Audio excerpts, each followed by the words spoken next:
All right, looks like folks have been welcomed into the room. So thanks everybody for joining us today. I'm Diana Gibson. I'm with the Community Social Planning Council of Greater Victoria. And I'm here to speak today about housing levers and housing affordability. So I'm really excited that you've taken the time to join us. And I will jump into a land acknowledgement. I'd like to ask folks, if possible, if you could go and push the three little buttons of the beside your name, you can rename yourself with the region you're from, or the city or district or region that you work most closely with. And then also, if possible, you could throw a message into the chat of your local land acknowledgement. I myself am the Community Social Planning Counselor in the territories of the Lekwungen speaking peoples. And we respect the diversity of nations across BC, which is home to over 200 First Nations communities and approximately 50% of First Peoples languages. In Canada, we do bring a reconciliation approach to the work that we do. So I ask folks to add that into their chat and to keep a reconciliation lens on the discussions we have today. Just a quick overview of how we'll proceed through the session today. I'll give you a quick high level about who the CSPC is and where this work comes from and the toolkit. And then Mark Holland will, and I'll introduce him shortly, will jump in on a little bit more of an overview of housing affordability levers for local governments. And then we'll have two different response panels, one which is city planners and one which is political leaders. And then we'll have an audience Q&A. The presentations will take us close to the end of the first hour, and then we'll have the half hour afterwards for discussion and Q&A for any of those that can stay. We are recording this session in order to be able to pull clips and share best practices going forward. Anybody who's not comfortable with that, please let us know in the chat or directly reach out to the moderator. Michaela, Colton, or Aja are part of our team. And Kadani, that you can reach out to any one of those directly if you have anything that you'd like to raise during the course of this session. Again, that's Aja, Colton, Kadani, and Michaela. And thank you to our CSPC team. Just a little bit about who we are. The Social Planning Council, we're a regional nonprofit, part of the social planning community across Canada of social planning councils. And we focus on equity through programs, research, and community engagement. This event is part of our housing affordability program. We share best practices and policy tools for housing affordability. You can see more from of our program events and resources and publications on our website. And that includes the Housing Levers Toolkit that we've published as part of this project. And we thank the CMHC for their funding contribution that helped us to be able to do that toolkit. The toolkit itself is intended to help planners and local governments across Canada by providing a very high-level overview of the tools in the municipal context. It's got some success factors, key considerations for each of the levers, and some illustrative scenarios. Most of the folks in this room are going to be coming with much more knowledge and understanding than would be in the toolkit, and probably a better sense of the nuance in some of those examples. So I really look forward to discussing and engaging around that level of detail with the folks in the room today.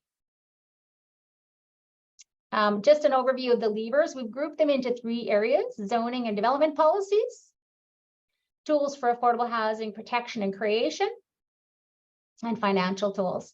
And Mark Holland is going to dive into a little bit more of an overview for you. So just an introduction. Mark Holland is a registered professional planner and a principal with West Plan Consulting, formerly Holland Planning Innovations, that has done consulting. He's based here on Vancouver Island. And as I mentioned, he'll be doing a bit of an overview for folks of some of the tools and some of the pros and cons and discussions around municipal levers for housing affordability. And then we'll jump into our first panel, which we are very grateful to have Karen Hosa from the City of Victoria. She's the Director of Sustainable Planning and Community Development for the City of Victoria. with 25 years of experience in local government, and she's worked in places like Vancouver and other areas, and we'll be speaking to the fast lane for affordable housing.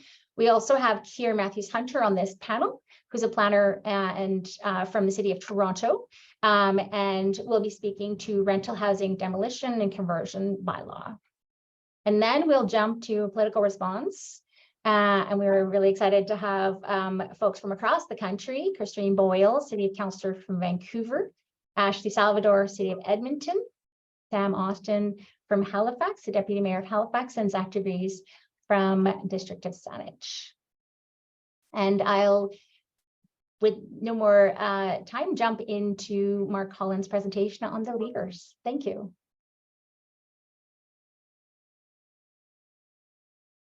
Thanks, Anna. It's a real honor to be here to share this virtual room with so many amazing people. It's truly an honor. Many friends, many colleagues, some past schoolmates. It's exciting. This is very definitely one of the challenges of our generation. This is sort of like one of those Food Network shows where there's this huge feast and you have about 15 seconds as they fly over it and you get to see it all. We could spend an entire afternoon on any one of these tools. So forgive me if I'm just going to dive into this, and I'll cover it as fast as I can and leave room for everybody and their comments, because that's really where the rich discussion is going to be. I want to just review how we got here very quickly. So forgive me if I bastardize 20 years of experience in housing here and just cram it all into a little bit. We are in a state of sustained demand for housing, both immigration, growth, and a change in demography, which is creating demand for many different types of housing, regardless of whether we're actually net growing as a population. The culture, we all shifted over to smart growth 25 years ago and closed down the boundaries of many of our communities. We had relied for many decades on just annexing in more land from surrounding areas and continuing to sprawl. That was fine for about 10 years, and then we ran out of land. And now we're trying to put all of the growth in these communities, literally tens of thousands of people, in existing neighborhoods, which is much more expensive and much slower and much more politically contentious, and we're all living through that. More importantly, in the last 15 years, we've had two major economic events which have created an unprecedented low level of interest rates. We had the Great Recession in 2008 to 10, and now pandemic. These have fundamentally and forever altered the state of housing in our cities. We had one additional interesting thing, which was the Chinese chapter of the last 20 years, where a lot of folks, first Hong Kong and then mainland China, tried to get a lot of money out, and Canada became a very targeted environment. And so a lot of real estate and a lot of investment in real estate came pouring out of those countries based on fiscal policy, which also increased what became ultimately the challenge that we had. With low interest rates and incoming foreign investment, as well as a few other minor factors, we ended up with far more buyers in the market for housing than we had supply of housing. We also had people who could now afford a lot more money for their housing than they'd previously been able to do that. This drove a boom speculation market that had real estate, which normally would be considered a bond in terms of yield, outperforming the stock market year upon year upon year in terms of returns. What happened was a lot of money then came flooding out of other areas and poured further into the housing market to speculate and ride this up, bidding up land prices, because we still had the same plans and the same land. Our OCPs, our community plans hadn't changed, and it takes years to bring new housing stock on. During that time, because of the boom, obviously supply began to respond, and we quickly ran out of carpenters and drywallers and plumbers and electricians, and put huge amounts of demand on the existing supply chain for building materials. This has all generated a reality of high prices. What's happened then, which is a further issue, which is key to this discussion today, is that we essentially took an entire generation that normally would have moved out of rental housing into home ownership in their 30s, and many of them are still in rental housing. And so we've kind of created this crisis of rental housing now, which we never used to face, because we have two generations in rental housing when we normally would have had one, people in their late teens up through their sort of early 30s. And now we have folks well into their 40s and beyond, busy trying to save while they pay off their student loans and all the other issues of raising a family, trying to save a down payment, which has triggered a bit of an interesting new class structure of intergenerational wealth, or families with enough money to give the next generation their down payment can get into housing, and many others will be stuck in rental housing for a very long time. which has resulted in folks like CMHC saying buying a house is no longer the assumed outcome of your life. Collectively, all this has created what we call the housing crisis, which means an area of market failure, and as such, public policy intervention is required. When we look at housing, we're kind of interesting in two ways. Our housing is fundamental to the success and functionality of our communities. So we need it in order to build our great city or our great communities. But the building of it is no different than the building of any other widget. It is costs, revenues, margins, and sustainable business models moving through different business cycles. What we come to then is the only way forward is a partnership between the regulator and the market. So even our nonprofit housing developers largely function as if they were for-profit developers in terms of the challenges they face in costs and approvals and everything else. They have a slightly different model of the Proforma, but it's only very slightly different. So our local governments with their policies and regulations and incentives now intervene to begin to dance with the market in order to create this vision of full housing and a great community. This is an entire development process summarized in a few boxes. It's normally a multi-hour lecture. This is a very quick one. In order to build housing, we need to find a piece of land and have a concept for that housing that will work on that piece of land. The market has to be interested in buying that product at the price we can bring it to market at. And the financiers and the banks have to believe it all in order to lend about 70% of the total cost of the project to the project. And during that time, a huge amount of studies and expensive work is undertaken. Once we've got the ability to find land is largely dependent on community plans. And once we've got all of that together, we then move into approvals. So the city, then we move through a process of however many approvals we need, community plans, rezonings, development permits, subdivisions, et cetera. And there's a very strong political and community relations dynamic to this. And if that's not done right, the whole project may end at that point after maybe $1 million or more of processed money has been spent. Once we're through that, we can then do pre or full sales, construct the building, and then have occupancy. For a concrete tower, average concrete tower, that's easily a minimum of 10 years. For a 6-story wood building, that's very commonly 5 years. For a single family home, maybe 2 years to 18 months to 2 years. But the more dense we want to put people within our communities, the more complex this becomes from land assembly through to construction. So this is a massive multi-page spreadsheet that downloaded into 3 boxes. Essentially, when you are looking at affordable housing, you are meddling in these boxes. So we start with how many units can we fit on a piece of land and what can we sell them or lease them or rent them for. There's your total revenue. And after that, you're just spending that money and you hope there's enough left at the end to make the project feasible. Starting with buying the land, going through the approvals process and all of the soft costs or all the people costs involved.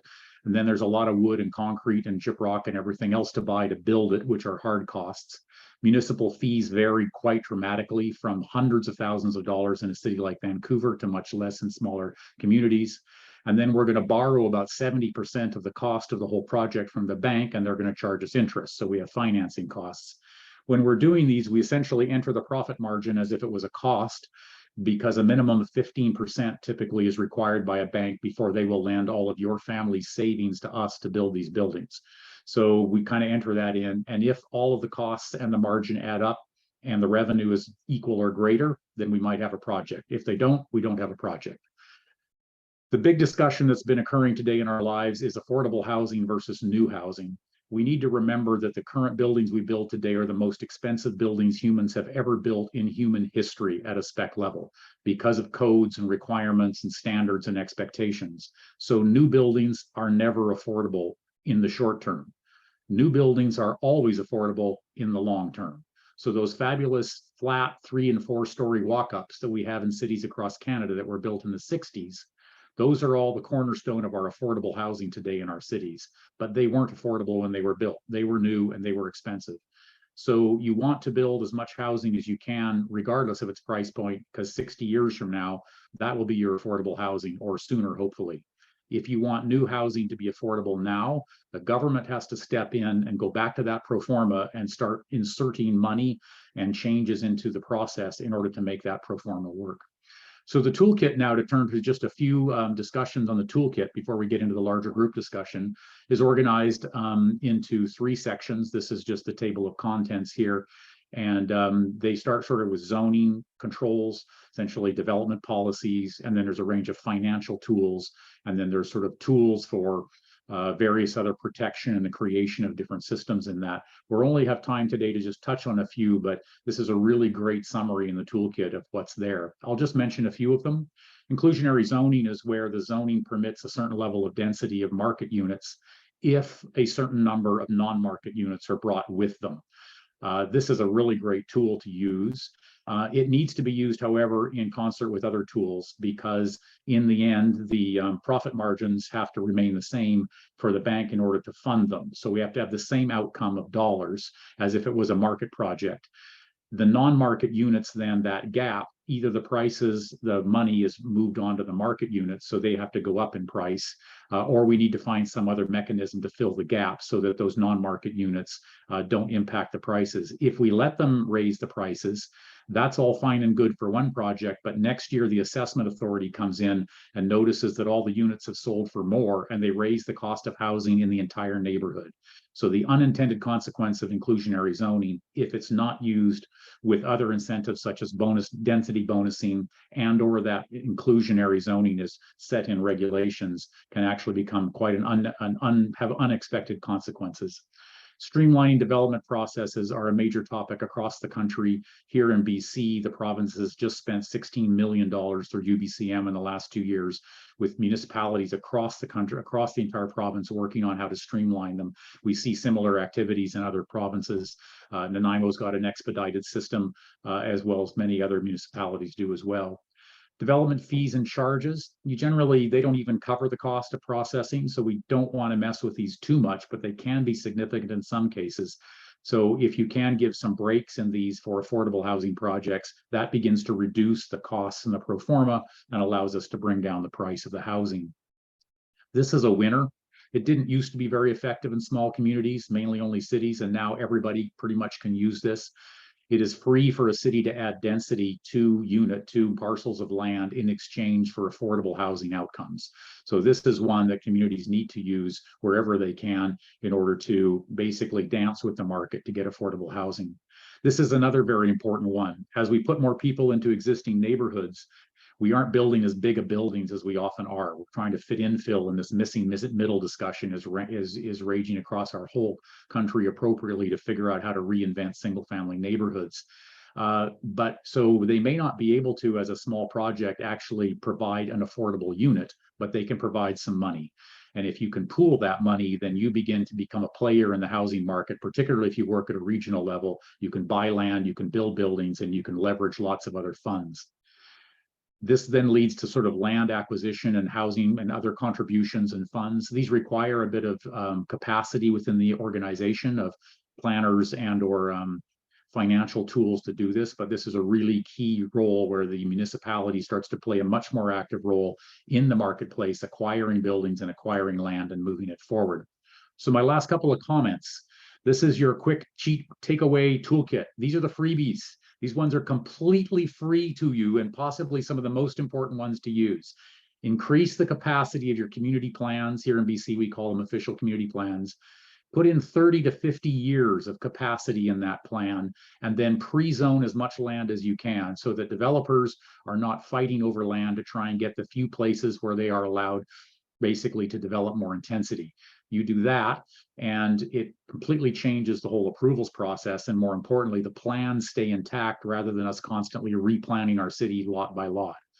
Rental zoning, if you have the ability to rule areas, not just for certain types of housing, but that they also be rental, it's a bit problematic when you go and freeze older stock because you need more revenues often to keep it alive than sometimes can happen under rent controls. But for new zoning, this is an excellent one. It reduces the demand for that land. It takes out anybody who isn't going to build rental housing. It establishes the value of that land as rental housing, and it attracts rental housing builders. So this is a really great tool if you have it for new zoning in areas. Inclusionary zoning is great if you also use those other tools so we don't get the unintended consequences. Density bonusing is a win every time.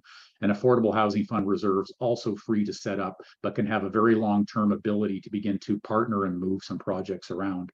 So your final takeaways on this short, quick summary of the kind of a context and a quick overview of the toolkit. The housing crisis is here. We've never seen it this way, and we all now cannot not engage as governments. The process, however, is complex, risky, and slow, and very fragile. But housing is one of those things. It's a win-win for all parties if it works. It's a lose-lose for all parties if it doesn't. The developers make money and employ people, and we get housing, or people lose money and nothing gets built. That means we now need a public-private partnership mentality and collaboration in how we go about this. A lot of the tools are free. You can basically designate and upzone your land, and that sets the whole thing in motion for everyone. And there's a lot of tools here that we could go into, but this toolkit's a great summary, and I highly commend you to dig into it and greatly compliment the Social Planning Council and CMHC for their work on that one. So I'll end my presentation here, and I look forward to participating in the discussion. Thank you. Wow, that was amazing. This is like speed dating with housing policy. Thank you, Mark. That was such a great overview. I know it's hard to do in such a short window of time. We really appreciate you doing that. We'll jump into our response panel. The first one is with our two city planners. I'm not sure, Karen, are you with us? Karen Hosa? She might have stepped away. Why don't we jump in with Keir Matthews-Hunter, as Keir's more detailed bio will be in the chat. And why don't you jump in speaking about rental housing demolition and conversion bylaws and any other pieces that you feel jumped out at you from the presentation so far. Sure, thanks, Diana. Are you able to see my screen? Yep. Perfect. So yeah, good afternoon, everyone. My name is Keir Matthews-Hunter. I am a housing policy planner with the City of Toronto. I've been invited here today to speak about, as a tool, the rental housing demolition and conversion bylaw that we have in place at the city. Just before I jump into that, just kind of want to highlight that it is just that. It is a tool, and it doesn't exist in a vacuum, right? We have actually an entire policy framework dedicated to the preservation and replacement of existing rental housing stock. And that framework, it's located in the City of Toronto official plan, similar to, I believe what Mark was saying, official community plans you have in British Columbia. This plan, it's City Council's vision for how the city will grow and redevelop over time. And the policy or housing policy section, it's located in 3.2.1. And this section, this suite of housing policies that we have, as I said, are primarily concerned with protecting the city's existing rental housing stock through new development.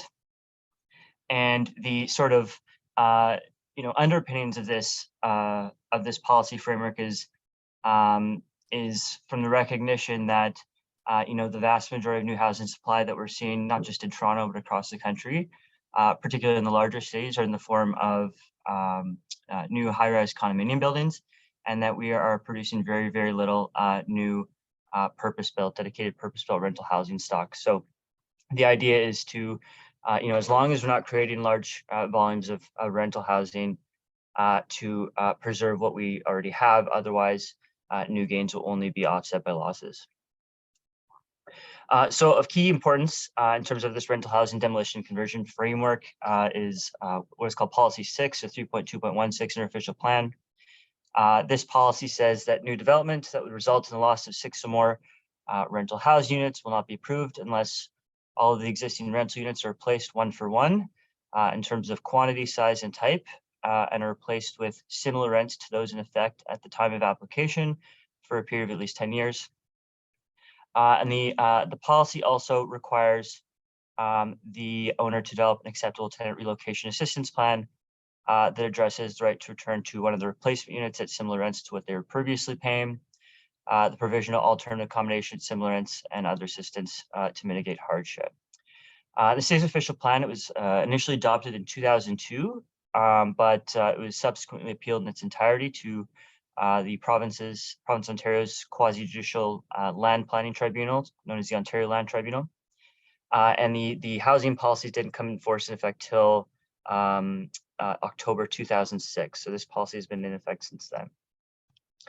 And then subsequent to that, we got the authority from the provincial government under Section 111 of the City of Toronto Act to actually regulate the rental housing demolition conversion process sort of outside of the planning process, and allowing us to adopt a bylaw where we can effectively, or more effectively, I should say, regulate the demolition and conversion of rental housing across the city.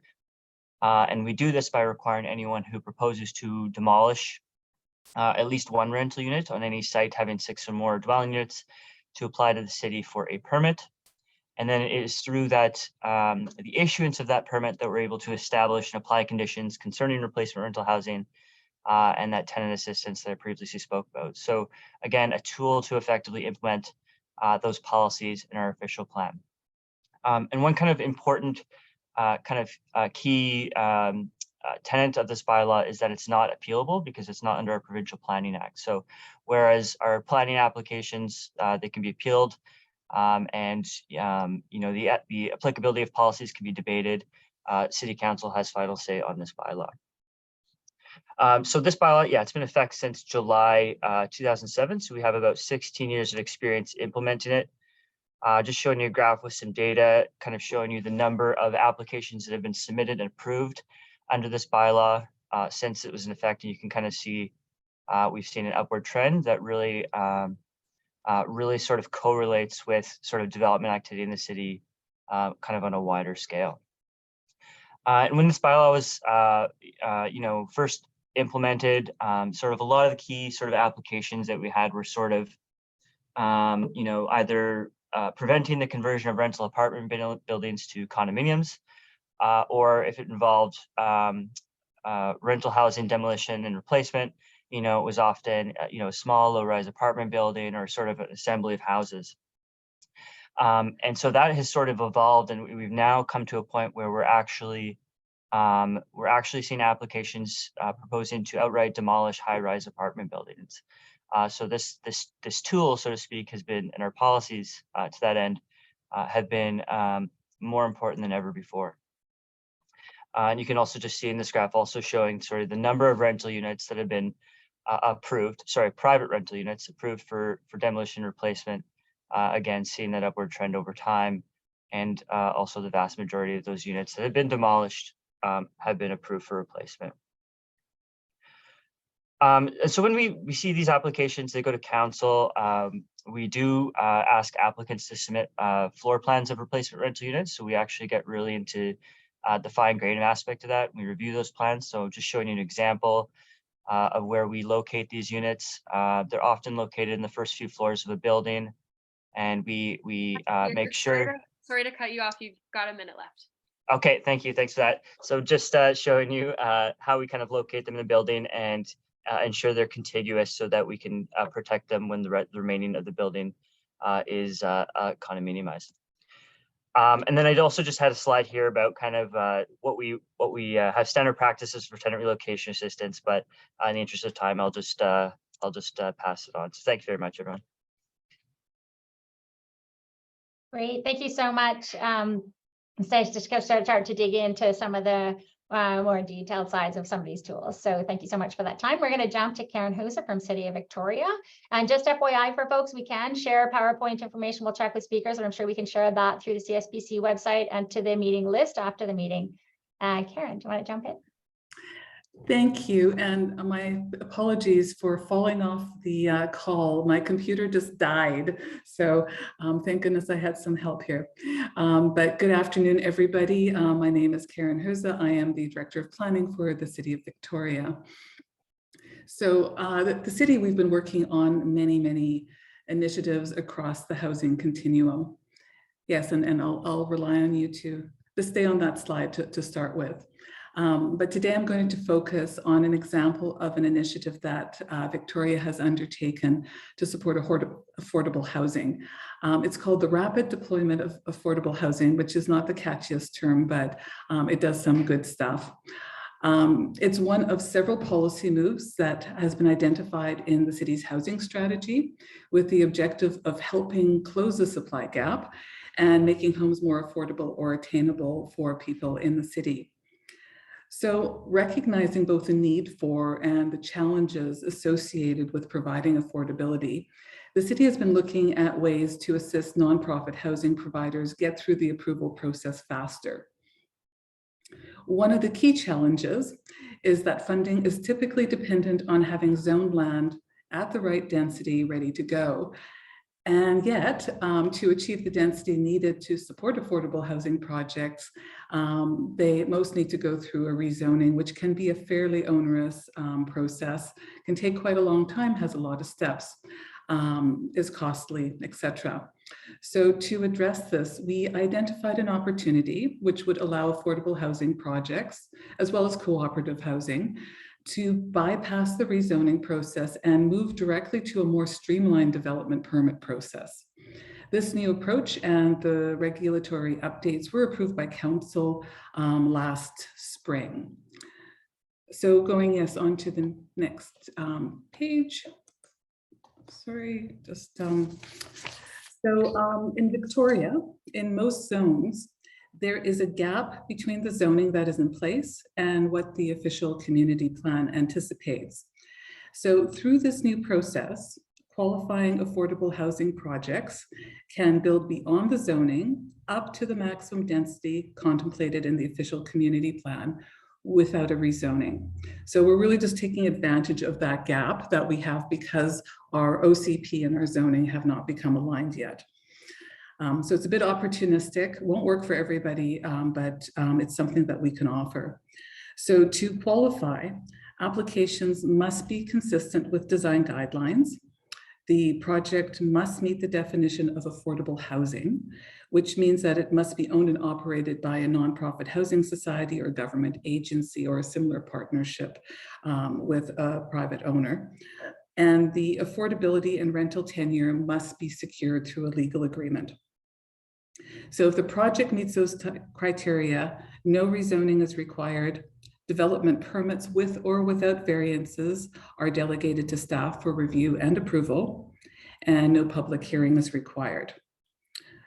In addition to that, affordable housing projects are prioritized by all our review departments, which basically means they go to the top of the pile, which through this delegated process can result in pretty quick turnarounds.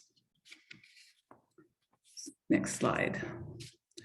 I would note that this initiative does require that the site must be zoned for the proposed residential use.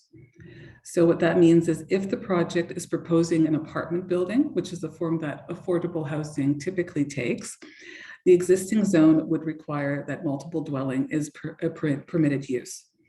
So for example, this would not apply in industrial zones, which do not include provisions to allow multiple dwellings.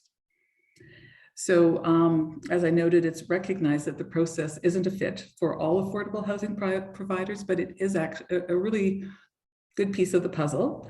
And for those affordable housing providers that are able to take advantage of this new process, it will result in reduced risk and significant savings in time and costs, which hopefully will translate into the opportunity for some deeper affordability over time. And that's all I've got for you today on this initiative, but happy to answer questions or discuss it further when we get to the Q&A and discussion. So thanks. Great. Thank you so much for your time, for digging in on some of those examples. It's great to have that level of detail.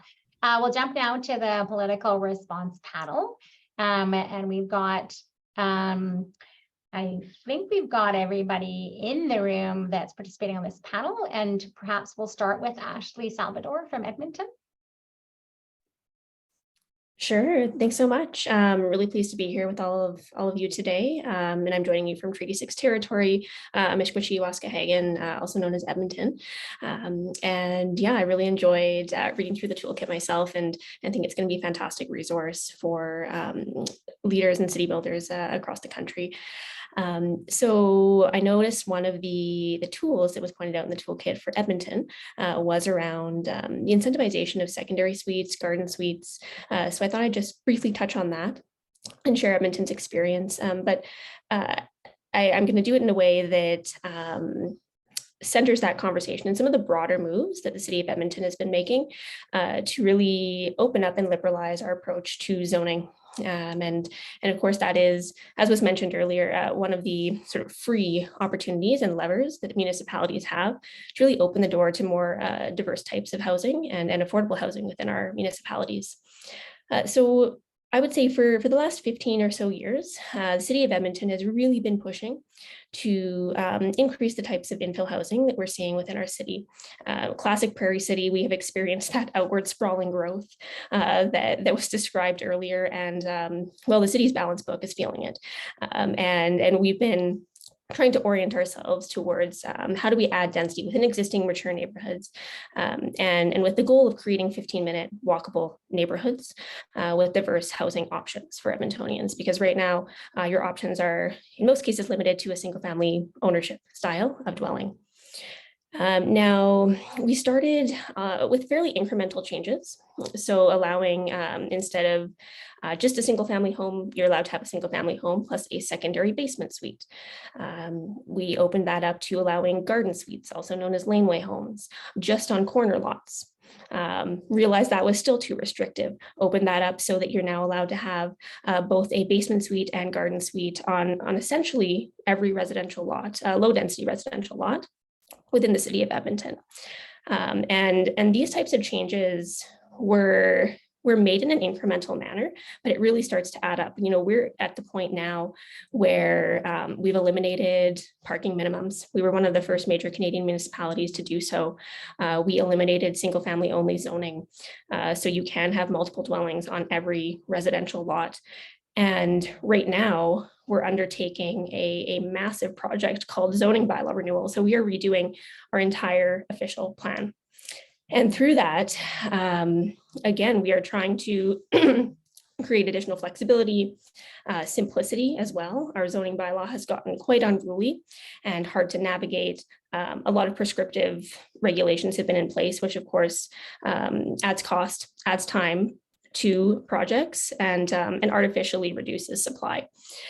So through this process, we are trying to work towards allowing things like courtyard style developments on the vast majority of single family, well, what used to be single family only lots, row housing, missing middle developments as well, with a real focus on nodes and corridors. And through this process, we are essentially going to be proactively in one fell swoop, once the new zoning bylaw is put in place, broadly upzoning the entirety of the city of Edmonton. So we're very excited about that. I'm very excited about that. And I see it as one of the primary tools and levers that we have to influence market affordability. And of course, you know, when we're talking about affordability, Edmonton, beyond substantial changes to our regulatory landscape and zoning, we have streamlined development permits. We have offsetting for taxes for affordable housing providers. We also maintain an affordable housing reserve, and we actively do site acquisitions and developments for affordable housing as well. So really trying to tap into various tools to hit a number of different levers across the spectrum of what's available to us as a jurisdiction. So, and I don't know how much time I have, so maybe I'll leave it at that. Yeah, we probably should wrap up there. I realize now that Edmonton probably could speak to every one of those levers. So we'll have to give you a bigger window next time. Thank you so much. Hopefully there's lots of discussion in the chat. If you have questions for the speakers, throw it into the chat, and hopefully we'll be able to engage with you further on some of those other tools. We're jumping to Zach DeVries, who's a counselor from Saanich, a little closer to home here. Thanks. Yeah, as was said, my name is Zach DeVries. I'm a Saanich counselor as well as CRD director and chair of the Capital Region Housing Corporation. And so housing is one of my most central issues, and I'm glad to be here. So thanks for having me here. And I think Saanich too could probably talk to most of these levers, though I think we're earlier in our stages of rolling out these levers than other municipalities like Edmonton or Victoria or even Vancouver. I think one of the important things that I want to highlight is the importance of having your community vision aligned with your desired outcomes, and ensure that your policies and processes are rooted in strong economic analysis and really grounded in reality. Because I think one of the biggest challenges most communities find, especially as it relates to housing, is a hard time getting from vision to reality. And I think that when we look at the severity of the housing crisis in just about every community across Canada, but some more than others and some deeper than others. I think it's important for municipalities to take a really hard look at themselves and ask, you know, how can we approach this differently and what is it going to take to get there? For those of you that don't know, I also have a day job at the Ministry of Agriculture and Food. And I think there's an interesting analogy to be drawn here, which is, you know, over time, there's been several agricultural revolutions that have changed the way in which we have grown food, we have processed food, and otherwise delivered nourishment through our food systems. And I think it's important to recognize that had we done things the same all the way through, we would have starved our population at some point. And we're constantly trying to innovate and change the way we deliver our food system, and housing, I think, works exactly the same way. And it's easy to, I think, get bogged down sometimes because obviously people's communities, it's a very sensitive area, an issue for them because it's something deeply connected to their day-to-day life, something that they experience constantly. And it's hard to change that, but having better outcomes necessitates change. And I think it's important that we look at change in a variety of avenues. And so in Saanich, we really have broken it down into 3 key streams in which we're trying to bring policy reforms, both the nonprofit and government sector, market rental, as well as ownership opportunities. And in these, we've assigned different levers that are appropriate and applicable to different settings. So on the nonprofit side, we are trying to go down the same route of Victoria and creating a fast lane for affordable projects that are delivered by nonprofit or government agencies, as well as co-ops. And we're having a challenge delivering that because our context is different. Our OCP is not as up to date, and we don't necessarily have that official community plan policy to draw on at that time. And so we've actually embarked on a strategic OCP update to ensure that we have a policy framework that we can then start delegating and creating a fast lane for these projects. We also have both CAC and development cost charge waivers for nonprofit projects, because that is a way that we can tip the scales of Proforma for these applications. And I know as chair of the Capital and Housing Corporation that we constantly, even with government funding, have Proformas that don't pencil, and we do need to find a way to make those viable so that we can deliver non-market units to the market.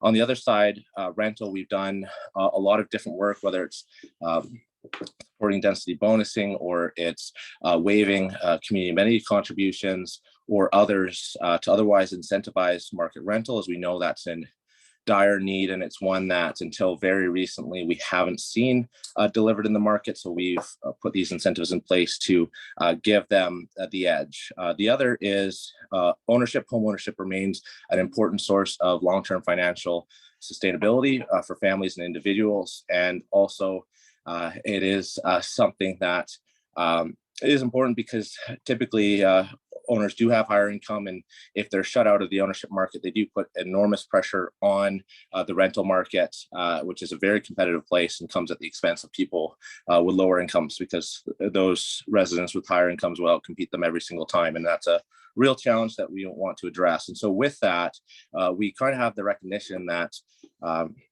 we can't be a community of single detached houses anymore. And we need to, if we want to support a diversity of incomes and people, we're going to have to diversify the types of housing that we allow within the district. And so we've done and completed some initiatives like our Garden Suite program. Councillor DeVries, sorry to cut you off. You've got about 30 seconds left. Thank you.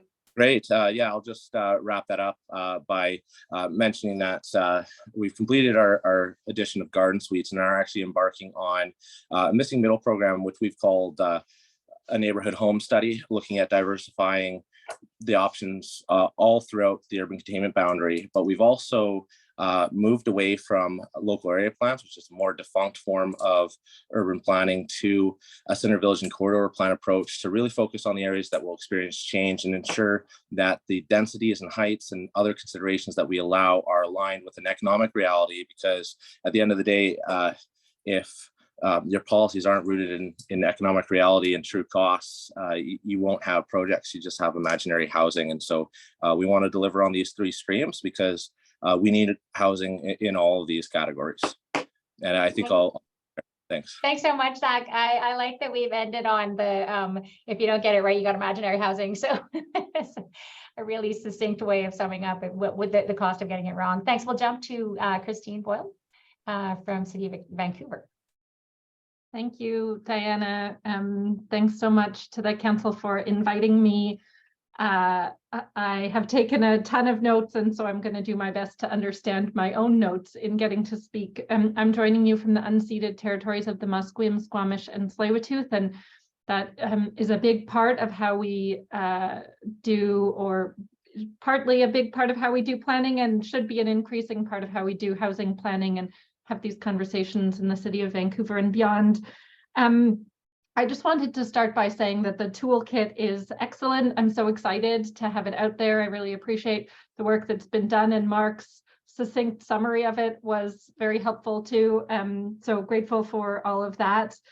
The work particularly that Victoria is doing around a fast lane for affordable housing, I've been watching very closely. I had attempted to push Vancouver to do something similar, and it got sort of punted into oblivion, but keep watching Victoria and elsewhere to see what examples we can be following in Vancouver.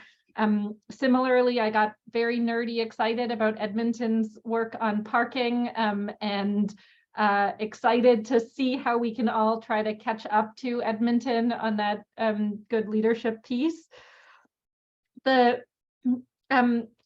A lot of the tools in the toolkit we in Vancouver are looking at or should be looking at. I'm not going to go through all of them in too much detail. The thing I keep thinking about in all of this, particularly related to the challenges I see in Vancouver, is the need to be thinking big picture about what we want our communities, our cities to look like, not 5 years from now, but like 30 years from now and beyond. And so I am a climate person. I come to local government from climate advocacy and activism. I came to housing from climate work, and I feel really strongly that housing policy is climate policy. And as a young-ish person in this role, I think a lot about what our community will look like in 2050. I really hope I will still be around in 2050, and certainly my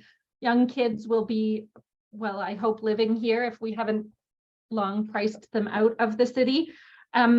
So affordability is key, absolutely. And there are a lot of co-benefits or overlaps in terms of what the toolkit suggests, not just in tackling affordability, but also in reducing emissions and building healthy, walkable communities.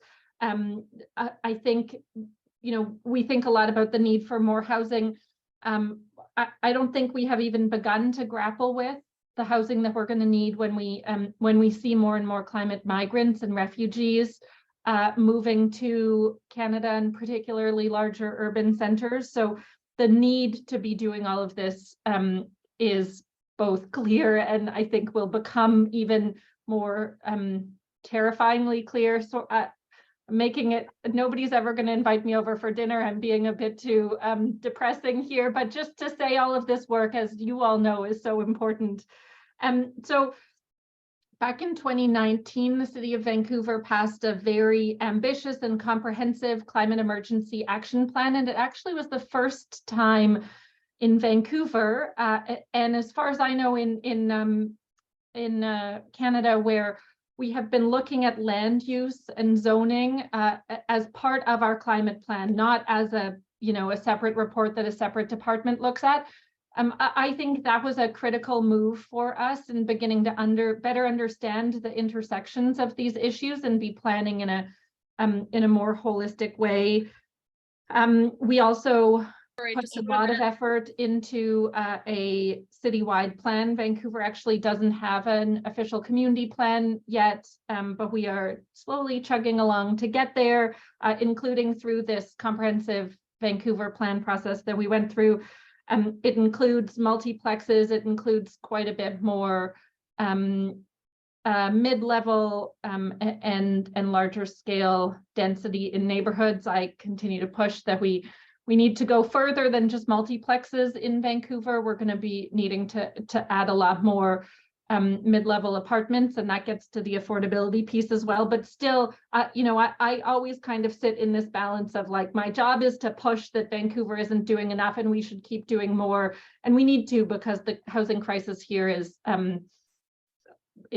atrocious. And there, and trying to recognize that Vancouver is leading in a number of ways that are important and that we should keep working on. Councillor Boyle, sorry to cut you off. It's time to wrap.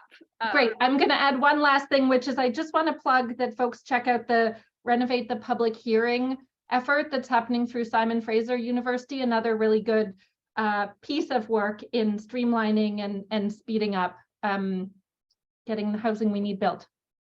Thanks for keeping me on time. Great, thanks so much. I love the climate housing density nexus. Also that issue around hearings and processes for approvals. As we saw, approvals are a big cost driver. The delays in approval processes can be a cost driver. We'll jump next to Sam Austin, Deputy Mayor of Halifax. Hello, thank you for having me on today. So I'll take you through what I hope will be some quick hits, but I suspect time will slip away like all of us because we all have so much to say on this. Halifax, probably our biggest challenge that we've grappled with the last number of years in housing has been trying to make our planning rules make sense, because HRM is basically 20 years on since the big amalgamation of our former cities, and the shadow of amalgamation is a very long one. We've just completed basically the last 2 years, a big exercise to modernize all the planning in the urban core where we want to see the most growth. So we took several areas that had several different plans and merged them all into one. And so in doing that, we've created planning certainty. Things used to be very political. If you wanted to build anything, even an apartment building, as soon as you had that fourth unit, you had to come to council for a discretionary type process. And it didn't work for anyone because neighbors didn't know what was going to get built. And if you were someone who owned property, it was hard to know what you were allowed to do. So we did away with all that and basically upzone for what we wanted, where we wanted, and also made it very clear areas where we didn't want things. So we've done that, and now we're replicating that process out in the suburbs, and it has all the kind of good stuff that you'd expect. Basically R1 zoning is gone and parking minimums are gone, all that kind of stuff we've been doing. Rooming houses on a region-wide basis. We've allowed shared housing basically everywhere on a small scale basis. So that could be a rooming house, could be, some sort of transitionary housing. The kind of NIMBYism on that is dead from a planning point of view. We have found everyone's allowed to do a basement apartment type thing, or a house in the backyard if you're on the low density. We've found some uptick challenges with the secondary suites, especially the backyard ones. We don't have those beautiful laneways of Vancouver, so the cost of it is quite prohibitive.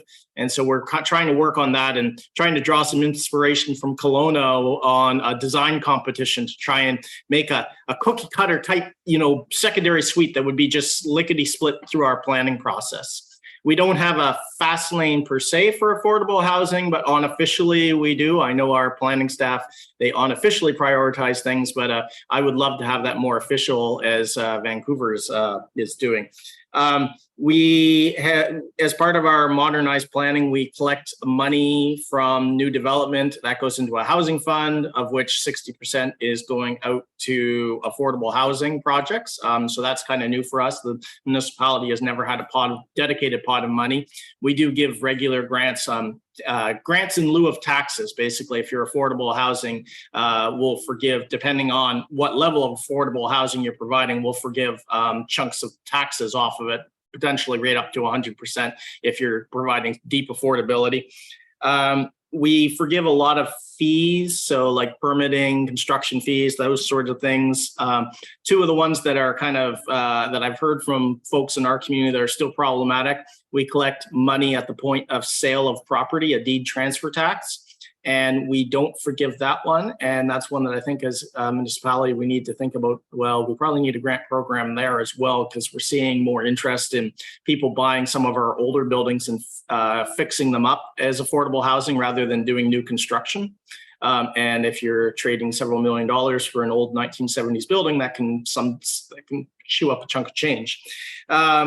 And then our water utility, which we own, but is arm's length. And so we've got some legislative challenges on that front in terms of getting the fees that you pay for water services forgiven. I think some of my colleagues, we would rather go the complicated route of getting it forgiven and managed by the utility. But I think probably the more expedient thing to do is just as a municipality have a grant program to forgive it, because at the end of the day, whether it's the taxpayer or the water ratepayer, it's all the same pocket, even if the politics become a little different. So, and then the last one that I just want to touch on is land. We don't know, we're not Saskatoon with these giant swaths of property, but we do own some property throughout, and we're not using it all.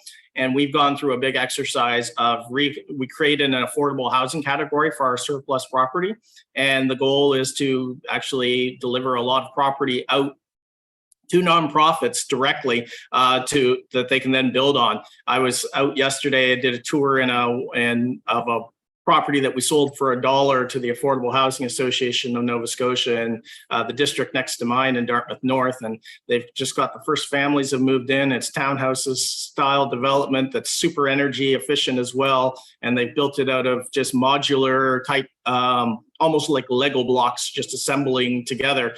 It's beautiful. It was cheap to build, and the land component, as they said to me, was they couldn't have done it if the municipality hadn't been, okay, you can have this for $1. So, there's a lot we've been doing, and that's kind of the high level notes of it all. Thank you. Great, thank you. You ended just as you were being given your time warning, so well done. Excellent. Good time tracking. Great. Well, we'll wrap up now on the presentations, and then we'll move into a discussion for anybody who can stay, sort of a more detailed planning level conversation.